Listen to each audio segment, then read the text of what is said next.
Okay, we are live. Let's go ahead and go live here in our Facebook group. Let's go live here on the TikTok phone and IG. We'll see if we can figure that out, Isaac. All right, so we're going live today with a very important subject. And I'm going to talk to you about certain closing questions you're using right now that you've been forced to use that are actually triggering sales resistance and causing your prospects to throw out objections that really you probably don't want to get.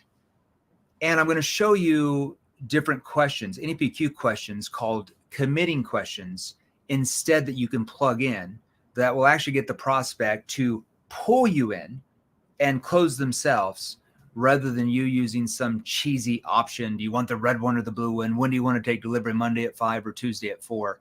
Closes that everybody's heard that typically don't work that well. You'll get some here and there. You'll get the laydowns. But what we show you, especially if you're one of our clients in our virtual training platforms, in our group training for our clients, we show you not how to just sell to the laydowns, but we show you how to sell to everybody. And that sets you apart from everybody else. Okay. Now we're going live here on several different platforms. We're going live here on our Instagram phone. We got 367,000 of you following us around on there. Welcome, IG. We're going live here on our TikTok phone. Welcome, TikTokers. You got it flipped around. Well, how did you do that, dude? It was back on there. Oh my gosh, TikTok phone is back. And we're also going live on StreamYard on 5 platforms here on my desktop. So if you see me going back and forth, it's because we're going live on 7 different platforms at the same time because I don't have time to go one-on-one live. So we're going live on StreamYard in our Facebook group, Sales Revolution.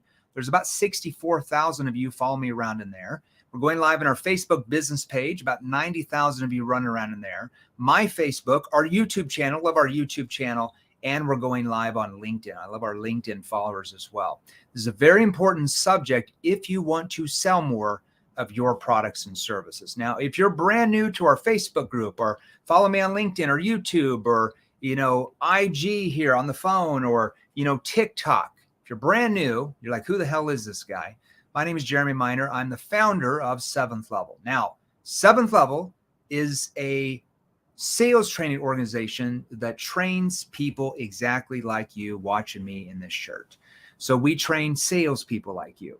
We train sales executives like you. We train sales leadership, sales management like you. We train entrepreneurs, business owners, coaches, consultants, salespeople, it doesn't matter. And we train you and your teams specific skilled questions and techniques that work with human behavior. What do I mean when I say that work with human behavior rather than work against it? If you don't know the difference, that means you're losing sales that you could be making. That our clients who sell exactly what you do, they are making those sales every single day. Now, not only do we have to teach you the right questions to ask, but more importantly, we have to teach you the right tone. And I want each of you to write this down. This is kind of off the topic of what I'm going to go over today. But your tone is how your prospects interpret the meaning behind your question. Let me repeat that. Your tone is how your prospects interpret the meaning behind your question. There are certain questions in your sales process that require more of a curious tone. Can you walk me through what you guys are doing now for? That's a curious tone. There's other questions in your sales process, more towards the middle, towards the end of that discovery process, that at least that first or second call, depends on if you sell B2B or B2C, or even B2G, business to government, that require more of a skeptical or challenging tone. What are the ramifications if this doesn't change though? See, that's a skeptical, that's a challenging tone. There's other questions in your sales process that require you to lean in more, and it requires more of a concerned tone, a tone that shows more empathy. Well, when do you know how to use your tone, and when and how to ask the questions? Not understanding that is the reason why you're not where you're at, where you want to be financially with whatever you sell. Okay. Or your salespeople, if you own the company, are not where you want to be. Okay. Doesn't matter if you're a Fortune 1000 or 500 company. Okay. Now, we're going to talk about that today. That's called NEPQ. That stands for Neuro Emotional Persuasion Questioning. So we're going to go over some of that today. with closing, or what we call committing questions. Now, what I want you to do before I get into the training for the next 20 minutes is I want you to grab your phone. I know all of you are on your phone. So go grab your phone, and I want you to go down to the bottom of the phone, and I want you to post, if you're on the live right now, post hashtag live. So go down to your phone. I want you to go post hashtag live. I better see hundreds of hashtag lives. We have probably 700 people on the 7 different platforms here, at least right now, between them all. So go post hashtag live if you're on the live. And if you're on the replay, I'm going to have you post hashtag replay. I better see hundreds of hashtag lives here. You know what? It's still not too hot here in Scottsdale. I could still go play golf. I could just shut this all down right now and go play golf. So hashtag live if you're on the live, hashtag replay if you're on the replay. Now, I also want you to go smash the heart button, and I want you to smash the like button. I want you to smash the heart button, smash the like button. I better see hundreds of smashed likes and hundreds of smashed hearts. Or I'm just staying here. I'm not gonna do any training until I see hundreds of smashed likes and hundreds of smashed hearts. All right. Make them come in. All right. Now, here's what we're gonna go over today, because I know none of you care about me. Selfishly, you only care about yourself. And if you're a salesperson, or if you're anybody selling anything or leadership in sales, and let's say that you want to start making your first 10 grand a month in commissions in your industry, or if you want to start making your first 15 or your first 20 grand every single month with what you sell, or if you want to start making 30 grand every month in commissions, or 40 or 50,000 plus per month with what you sell now. Because I can assure you, we have many, many clients, if not hundreds, if not thousands, that are making those numbers every single month who sell exactly what you do right now. Okay. So if you want to acquire those type of skills to be able to earn that type of money for your family, I want you to message me directly right now. So if you're in the Facebook group or LinkedIn or my Facebook or the Facebook business page, if you're on Instagram or if you're on TikTok, message me directly right now. Message me directly right now. Now, either myself, because we usually get hundreds of DMs after these, either myself or one of my stunt doubles on my team will message you back different industry specific options we have for you for training if you want to sell more, if you want to make that type of money like our clients are who are in the same industry as you. Okay. So message me directly right now if you want to acquire those skills so you can make that type of money. All right. Now let's jump into the training. I even took some notes here for you because I didn't want to wander off. I wanted to stay pretty consistent in the next 20 minutes. All right. So I'm going to give you 4. Okay. I don't call them closing questions. I hate that term. These are called committing questions that help your prospects internally commit, persuade themselves. Now, there's a lot more to that before you get there. You can't just wham, bam, Wolf on Wall Street, like hardcore trying to close them all the way up to this and then ask one of these committing questions and they're just going to lay down. Okay. You have to know how to build a gap before you get there, which we teach that in our virtual training courses for our clients. This is just kind of towards the end of the process. So I want to give you a warning. If you just use these 4 committing questions at the end, but you don't understand anything before, and you're just asking surface level questions and you sound like a scripted robot, or you still use hardcore, assumptive closing in the very beginning of the conversation, which triggers a lot of sales resistance. If you don't know how to neutralize some of your words, these are not going to work as good at the end. Okay. If you know everything, they're going to work really well. You're going to make a ton of money. Now let's go back here.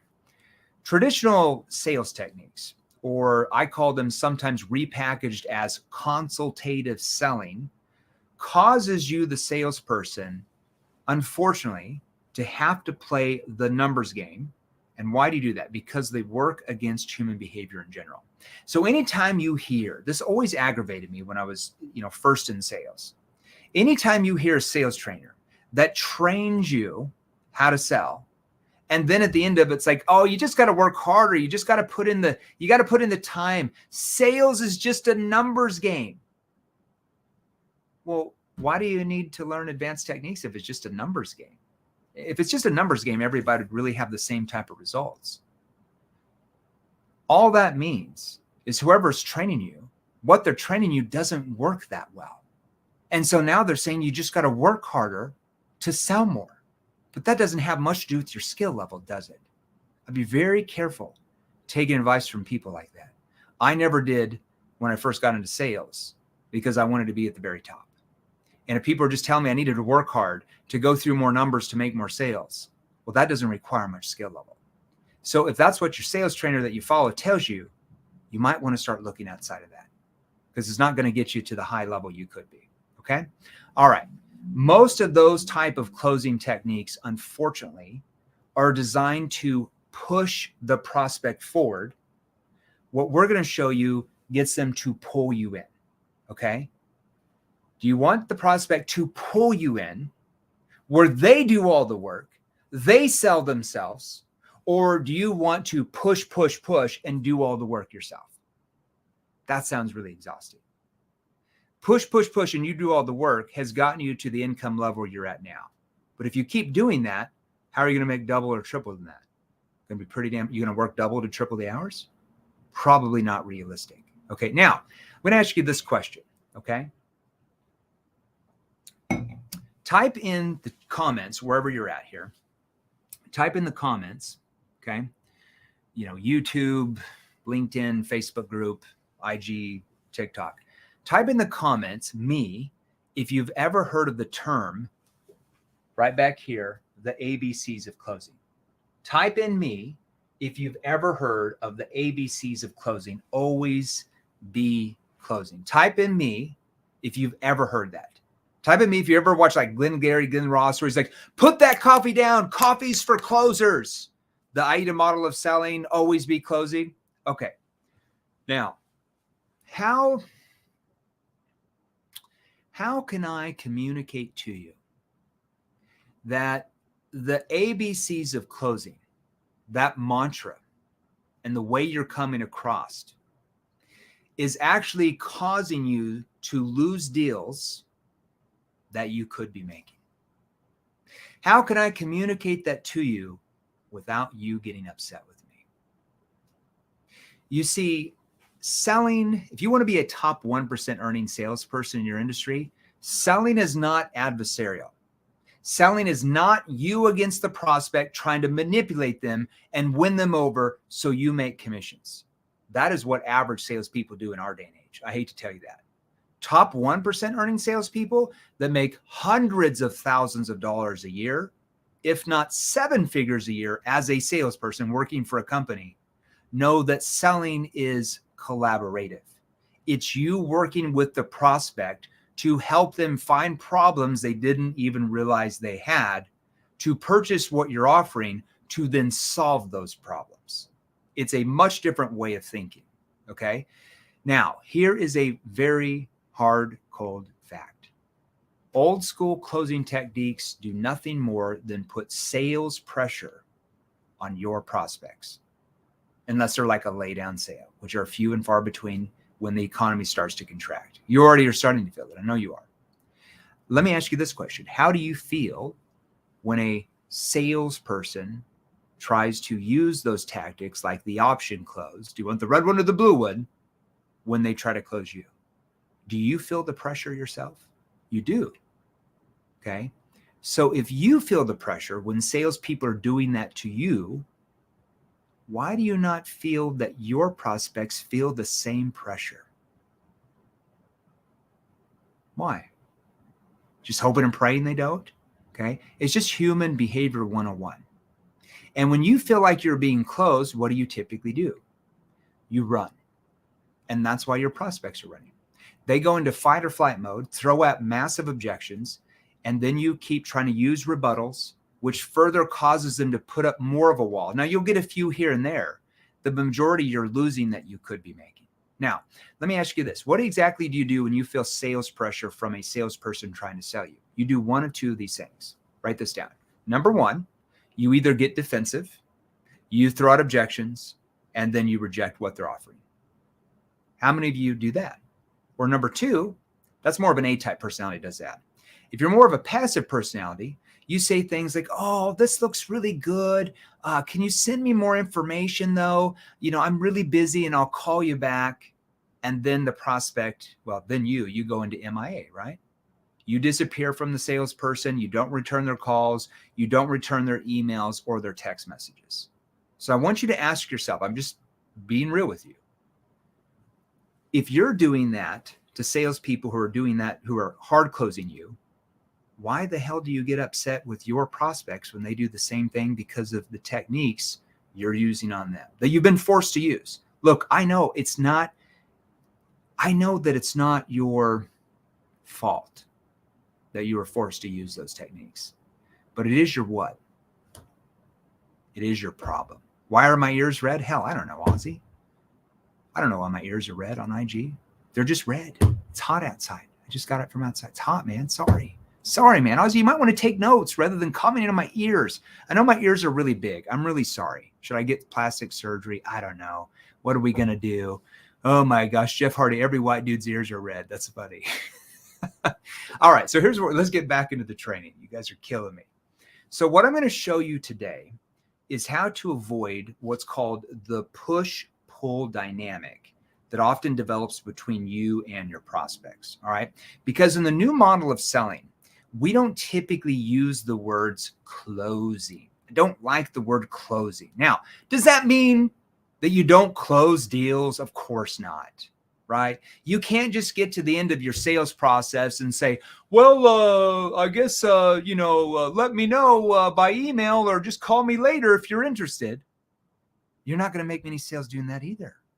There's certain questions you need to ask to get them to pull you in, sell themselves. I'm going to give you a few of those, okay? Do you think when I was at the height of my sales career, making almost $3 million a year in commissions as a W-2 rep, that I wasn't out to close sales? I just got all the good leads. It just all signed up. I didn't even have to do anything. Probably not. Okay. Now, here's what I want you to think about though. That mentality of closing someone, do you feel it comes through in your tonality and body language with your prospects, the ABCs of closing? So you want to close, obviously, but you have to keep that to yourself. You have to keep that internal. Okay? Because the moment the prospect feels you are just trying to sell or close them is the moment most of them do what? Emotionally shut down, stay surface level, and throw out objections. Okay? Now, I want to ask you this question, and I want you to really think about this. Does your prospect decide to buy at the end of your complete sales process when you use an option close? Like, when do you want to take delivery? Monday at 4 or Tuesday at 5? Is that when they're like, oh, I want to buy Tuesday at 4? Or do they make the buying decision way before that in the discovery process of the sale? Or do they decide to buy when you say, why don't you give it a try? Okay, I'll just give it a try. See, if they say yes, it's because they had already decided to want to buy before that, not because of that option close, but despite of that. They make the buying decision in the discovery part of your sales process where you pull out their need, their pain, the gap. They don't make a buying decision when you use an assumptive close. Whose name do you want the agreement in, yours or your wife's? That's not when they make the buying decision. If they go with it, that's because they had already made the decision to buy before you even asked them that cheesy close, not because of it. Is everybody with me on that? Okay. I want to make sure you understand when buying decisions are made in the brain. So in the new model of selling, we use the words commitment, committing questions to get the prospect to take the next step and purchase your solution so they solve their problems and get where they want to be. All right. Now, there's two forms of commitment. And I'm going to show you this real quick, and then I'm going to give you like 4 or 5 committing questions you can use for what you sell. Okay, let's go back here. There's 2 forms of commitment questions. And IG people, I'm going to put you guys over here so you can actually hopefully see the board here, because I've got you guys on my phone. Hopefully you can see that. Maybe you can't. Maybe that's better for you guys. All right. Okay. All right. So 2 forms. Now, the first form, especially, so we're going to talk about committing questions here in a second. So there's 2 forms of committing here. Actually, let me get this over here so you guys can see that board better. Okay, that's better for you guys. Okay. The first form is a commitment to take a series of intermediate, smaller steps that lead to the sale. Now, that's more in B2B sales. Okay. There are certain exceptions to that rule. We call those NEPQ micro commitments. All right. It could be a commitment for a next step demo if you sold SaaS. It could be a commitment for the next step meeting where you go over the proposal. It could be a commitment for another meeting to meet a department head. It could be a commitment to present in front of the board if you're selling more larger enterprise level accounts. See, it's a commitment, micro commitments, smaller steps that lead to the ultimate step to purchase. That's the first form of commitment questions. Now, the second form is a commitment to purchase your solution, to do business with you, like quickly, B2C or B2B, okay? So you're going to come to a point where you'll need to decide one of those two action steps that I just mentioned. You're either going to ask for the commitment to purchase from you, or you're going to make a suggestion for another smaller step in that discovery process that moves them closer to making the final decision. Now, once again, let me make myself clear here. It depends on if you sell business to consumer, which is more of usually a one call close, sometimes a two call close, or if you sell B2B. Now, if you're selling to SMB, like small business owners, that could still be a 2 or 3 call close. If you're selling more enterprise, it could be a 6 or 12 or 18 month sales cycle, depending on how good you are at building the gap. Okay, which that's a whole nother subject here on how to speed up sales cycles with enterprise companies if you know how to build that gap. Their urgency drives that much quicker sales cycle. But whatever you do, you're going to ask for a commitment for them to do something, okay? So if you're in more of a B2B complex selling environment that requires multiple calls and touches, it might sound something like this. Now, I didn't write this on the board. I forgot, so I'm just going to give it to you. You'll just have to write it down as fast as you can. So let's say that your next step after a discovery call with your sales cycle is to schedule a demo where your software or whatever shows them how you're going to solve XYZ problems to get where they want to be. It might sound something like this. Okay, good first call, Larry. That gives us a better understanding of what is going on with XYZ situation. Really, the next step would be is we would schedule a demo with you and your team who's also responsible for XYZ and go over the different ways on how we're able to solve the ABC problems that you brought up like we do for other clients. Would that help you if we did that? And then we're booking that next step. See, that's a micro commitment to book the next step appointment to do a demo or proposal or meeting with the board or whatever your next step is in your sales process. Okay. That's more of a micro commitment, smaller commitment. Now, what I'm going to do now is I'm going to give you a few examples on, well, committing questions to get them to purchase what you're offering, to close the deal, quote unquote. All right. So let me show you these. Okay. Let's see. Where did I go here? Okay. All right. I'm going to give you a few different examples.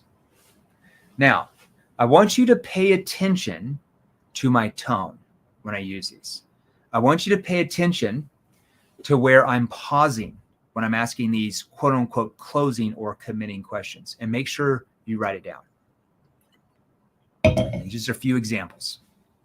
You're going to lean in after your sales cycle. This could be B2B, or it could be after a one call where you're closing if you're B2C. And I'm going to lean in. Do you feel like this could be the answer for you? Do you feel like this could be the answer for you?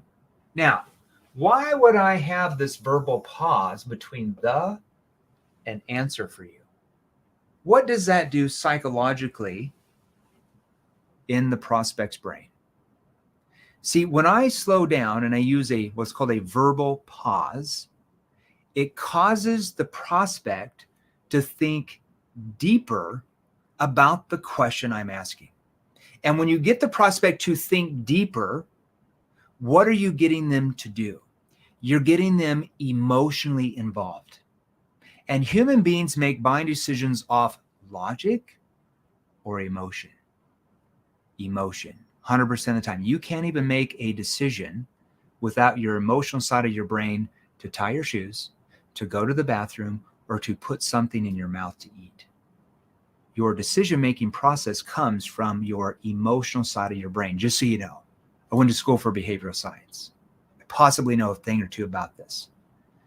Okay? Do you feel like this could be the answer for you?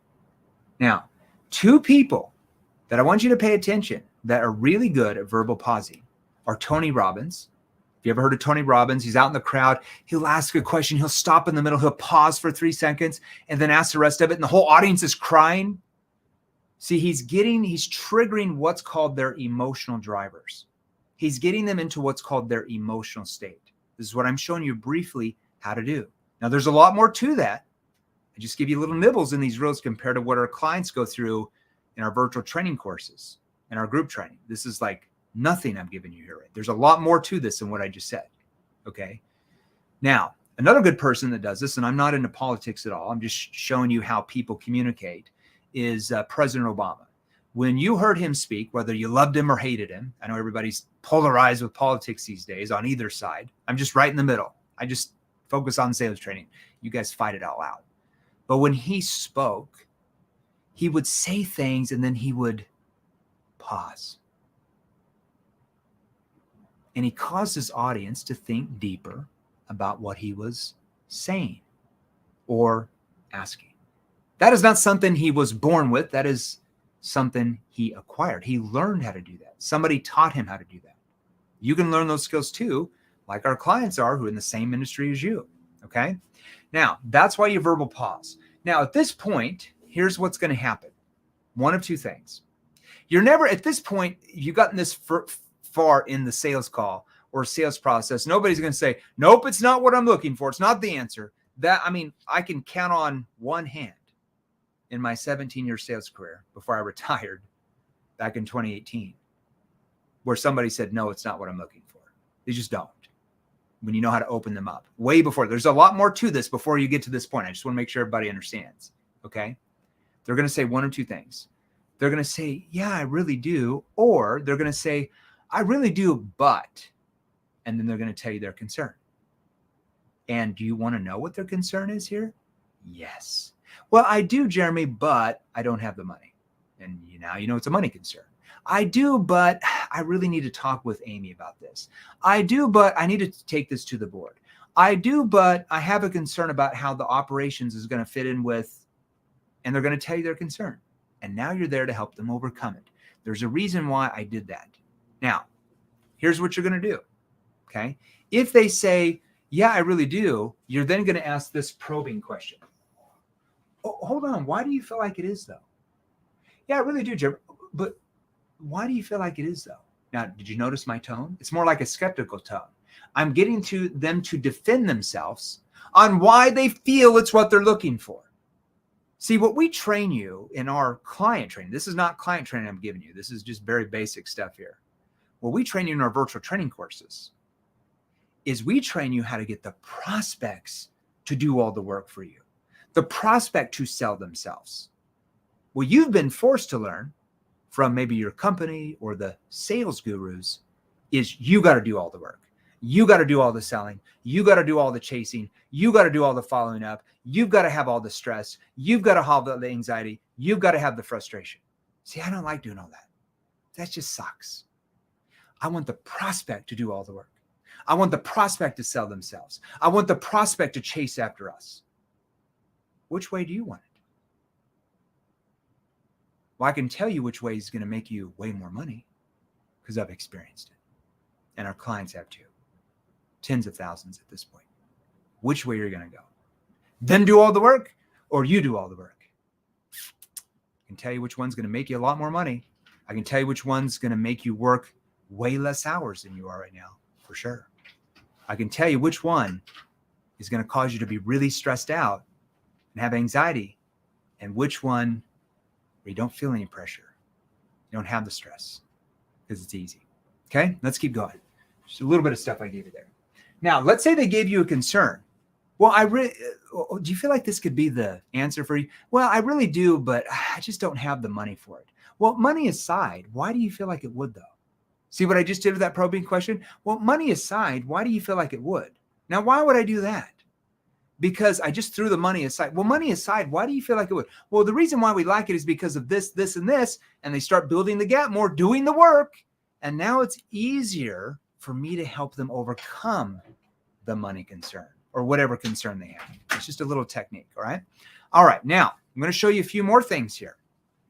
Now, let's say they're like, yeah, I do. Hold on. Why do you feel like it is? Well, because of this, because of that.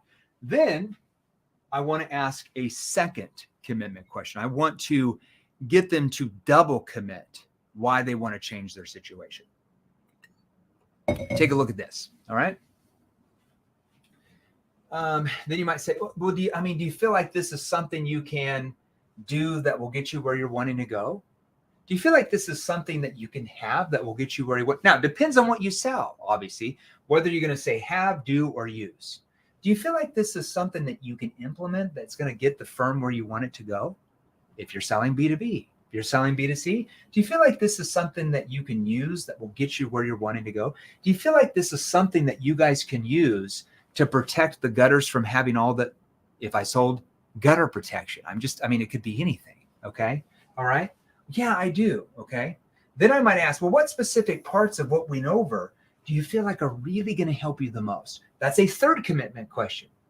I really do. Yeah, I really. Well, what specific parts of what we've covered do you feel like is really going to help you the most? Well, this part of this I really like. And see how we're getting the prospect to do all the work and sell themselves rather than you doing all the work and you trying to push them and you trying to sell them. 9-day difference in the commissions you're going to earn in the industry you're in. Okay.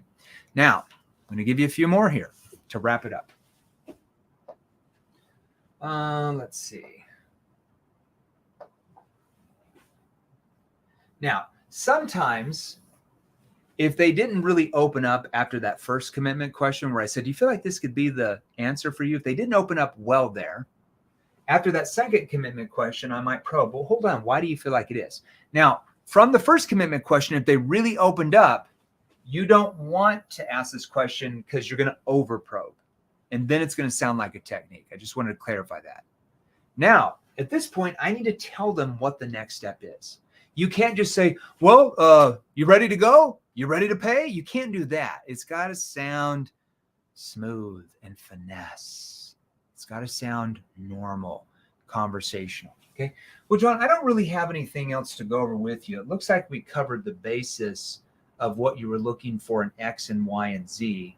Really the next step would be is we'd make some type of arrangement for your blank. You can do wire or card. And then at that point, and then you're then going to tell them what the next steps are after they purchase. Looks like we covered the basis of what you're looking for in repeat back what they said they wanted. Really the next step would be is we'd make some type of arrangement for your whatever you're selling, whatever it's called, depending on your industry, you can do. Now, it just depends on what you sell. You might send an invoice. You might have them pay by card. You might have them, it just depends on what you do. They might be a wire. It just depends on your industry. The point is you're just telling them what the next steps are. And I'm repeating back what they said they wanted. I'm not saying, well, the next step is you pay me. What's your credit card? What's the benefit for them? The next step is, looks like we covered what you're looking for in blank. Repeat back what they said they wanted. Really, the next step would be is we'd make some type of arrangement for your whatever you're selling. You can do wire card. And at that point, we will. And then you show them what the next step is. Then at the very end of that, you're not just going to go silent. You're going to say, would that be appropriate? Would that be appropriate? Or how do you want to proceed from here? Or where should we go from here? Now, I don't want you to use this one right now because you don't have enough NEPQ skills yet, especially if you're not a client, to know how to use this. If they say, well, I don't know, I think I'll think about it, then you're dead because you don't want to do. So don't use this one yet. You wouldn't know how to use that depending on what they answer. That's like black belt stuff because you got to know how to respond depending on what they say. So you're just going to say, would that be appropriate? Would that be appropriate? After you say the next steps, would that be appropriate? I want you to do that. Okay, hopefully that helped you today. That's just a little nibble that I give you guys today. Like I said, if you want to start making your first 10 grand a month in commissions with what you sell, okay, there's a reason why 7th Level has well over 14,300 and some testimonials in the last 29 months. There's a reason why Inc. Magazine ranked us the fastest growing, not me saying it, or our CEO saying it, Inc. magazine saying that we have been the fastest growing sales training company in the United States the last 2 years running. Off our financials, not us saying it. There's a reason why Selling Power magazine, who is the most distributed magazine that Fortune 100, Fortune 500, Fortune 1000 companies read on sales, ranked 7th level as a top 10 sales training company in the entire world. That just came out a couple of days ago. I think they announced it May 7th or something. Anyways, don't tell anybody. We're not supposed to announce that. The reason is because what we're training you actually works, because it works with human behavior. It gets your prospects to do all the work, to sell themselves, rather than what you've been forced to use, where you're doing all the work, trying to sell them, convince them, persuade them, and push them, and then chase them and follow up with them. That sounds really exhausting. So you want to acquire those skills that our clients are who are in the same industry as you. If you want to start making your first 10 grand a month in commissions in your industry, or your first 15, like every month, not 1 month you're up and the next month you're down, because that would suck. You want to start making 20 or 25 or 30,000 every single month with what you sell now, or 40 or 50,000 plus per month or more with what you sell now. Message me directly right now. That's all you got to do. If you're on IG or TikTok or LinkedIn or the Facebook group or my Facebook or the business page, message me directly right now. If you're on YouTube, you can't message me on YouTube. You'll have to join the Facebook group. Okay. If you haven't joined the Facebook group, I'm going to have some people on our team post that in the chat. So you'll just go to salesrevolution.pro. So if you're not in our Facebook group, we got about 64,000 people in that Facebook group, all salespeople and entrepreneurs. So go to salesrevolution.pro to join the Facebook group, salesrevolution.pro. If I could have some people on the team post that in our IG, if you guys could post that in our Instagram and TikTok and on LinkedIn. So you're going to go to salesrevolution.pro, salesrevolution.pro. Where's the whole team at?